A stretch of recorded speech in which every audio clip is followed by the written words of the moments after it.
ada harian, ada mingguan, ada macam-macam aktiviti. Hajatnya nak hantar mak mertua bukan nak tinggal, tetapi nak beri aktiviti. Ada kawan, ada pengajian, jadi boleh duduk di situ. Lepas tu dia kata dia pergi satu pusat, dia buat telefon, dia buat appointment, dia dapat pergi. Dia kata dia nak tengok sebelum dia buat keputusan nak atau tidak hantar mak mertua dia. Lalu dia pun pergi. Sampai satu pusat jagaan tu, apabila sampai, penyelia pun bawa dia masuk dalam. Dia boleh pusing ke semua.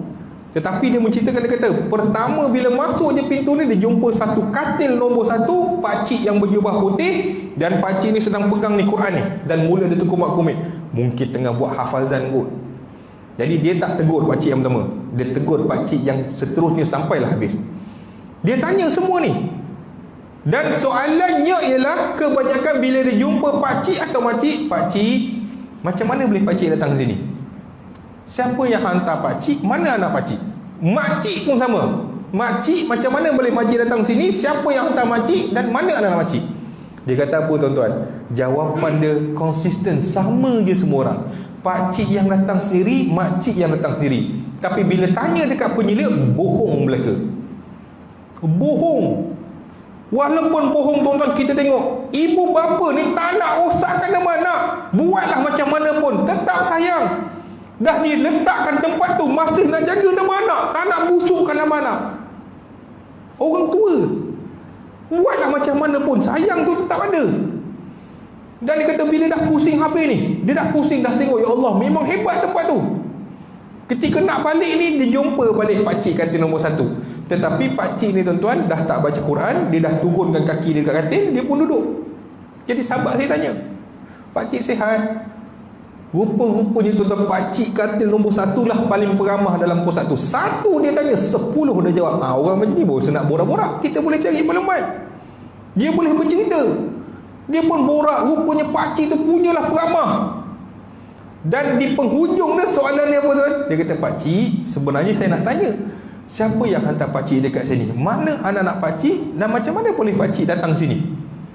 Soalan ini tuan-tuan, yang pakcik yang peramah ni tuan-tuan, dia kemam mulut ni, dia kemam dan dia pejam mata seolah-olah nak menangis.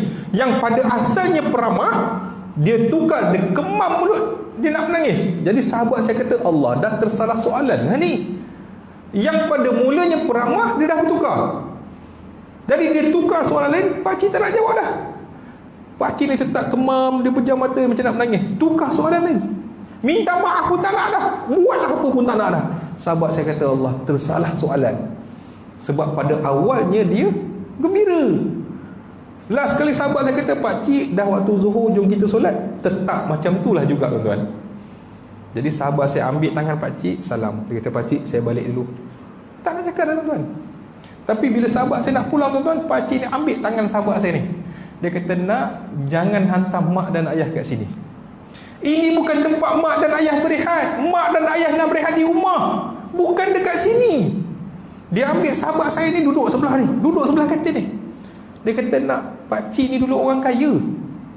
Pakcik orang kaya, pakcik banyak duit, semua orang kenal pakcik. Pakcik ni orang kenamaan.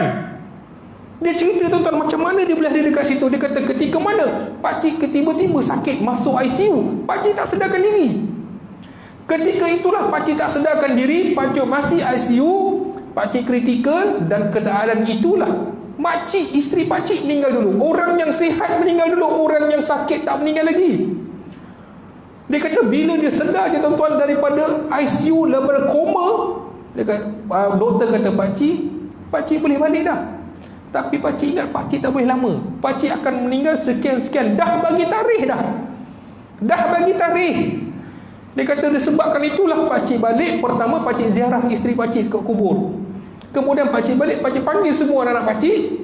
Pakcik habiskan semua harta sebab pakcik tahu pakcik nak meninggal.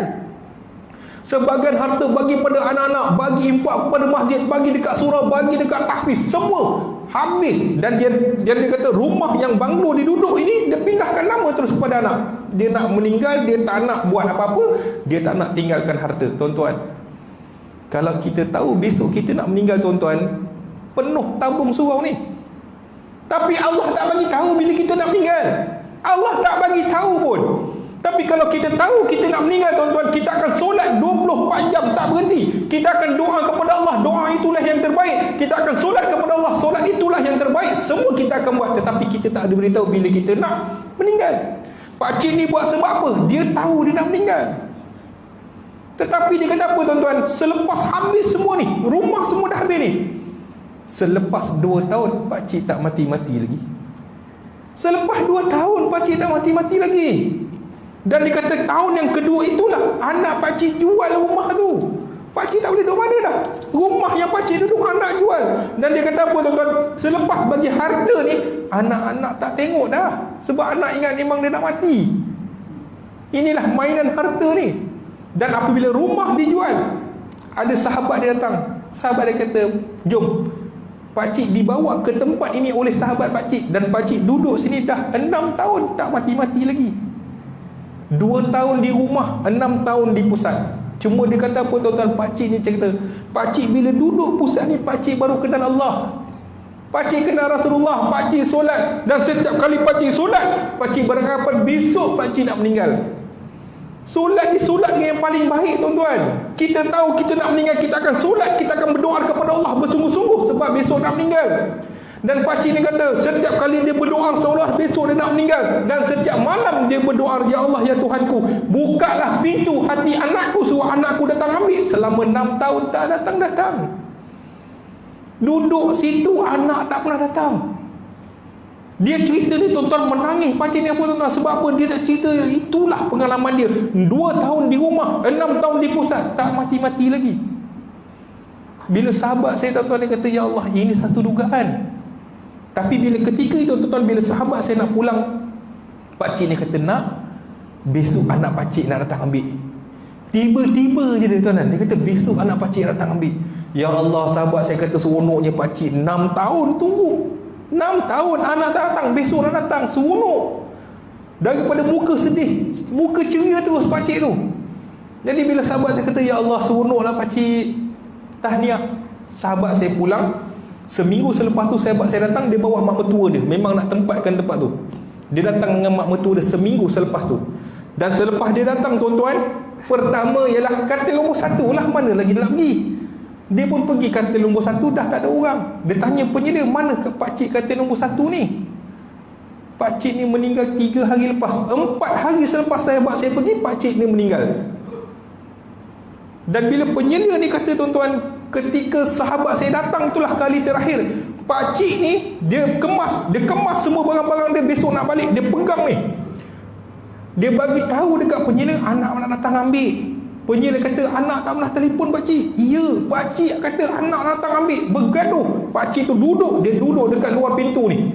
Daripada subuh duduk, orang tua duduk tuan-tuan, berdiri depan pintu. Dia kata anak nak datang ambil, seronok.